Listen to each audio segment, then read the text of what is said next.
Congressman Darrell Issa tells One American News that a confidential State Department Dissent cable proves that the Biden administration knew that Kabul would quickly fall following the departure of U.S. military from Afghanistan in August of 2021.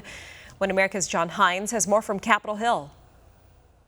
Congressman Issa, I understand that you've had a look at a cable which has been held I guess, close to the vest by the State Department, has not been shared by members of Congress. It pertains to Afghanistan and the hasty and scattered withdrawal of the United States from Afghanistan. What is the net of that cable that you've observed, sir? You know, the net is that on July 13th, senior people at Embassy Kabul predicted all the bad things that happened and would happen if they didn't change directions.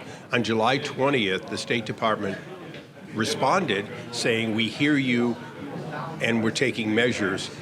In early August, when the collapse came, it was clear they had not heeded any of those warnings, and that's the reason that 13 men and women are dead from our military. That's the reason that 100,000 plus people were trapped there unnecessarily. Does this go right to the top? Does this go to the president? I mean, does this reveal culpability at the top of the government? The decision to exit by September 1st worked backwards to the collapse in mid or early August absolutely belongs to the president. He made a decision to ignore everything Trump did except one item, which was an agreement to withdraw that he would not change when the facts on the ground made it clear that we would be abandoning Afghanistan and they would fall within days. What does it say about, for instance, the Secretary of State or the Secretary of Defense? Is there any culpability there? And why is it that nobody has been fired or nobody has been forced to leave the administration in light of what is, I think anybody would say, was a military failure?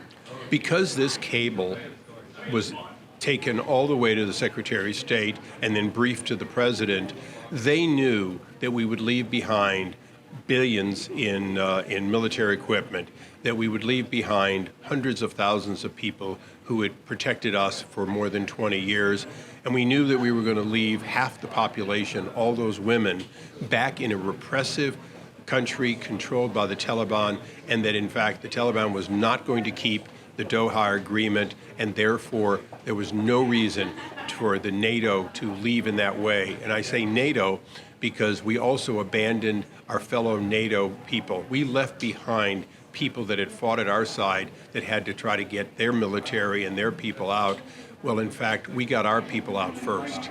I know that Marjorie Taylor Greene has introduced articles of impeachment regarding several people in the administration. I know she doesn't represent the center of the Republican conference, but are people now beginning to wonder about the leadership and think in terms potentially of some severe penalties against people at the top of the administration, including perhaps the president? You know, the American people have a right to know what I saw this morning in that cable.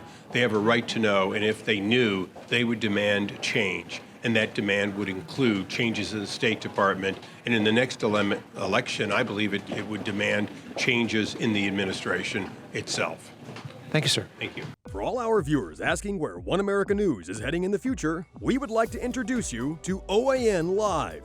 OAN Live is the best way to stay up to date on all of the hard-hitting, straight-shooting, national and international headlines. And the best part is, OAN Live is only $4.99 per month.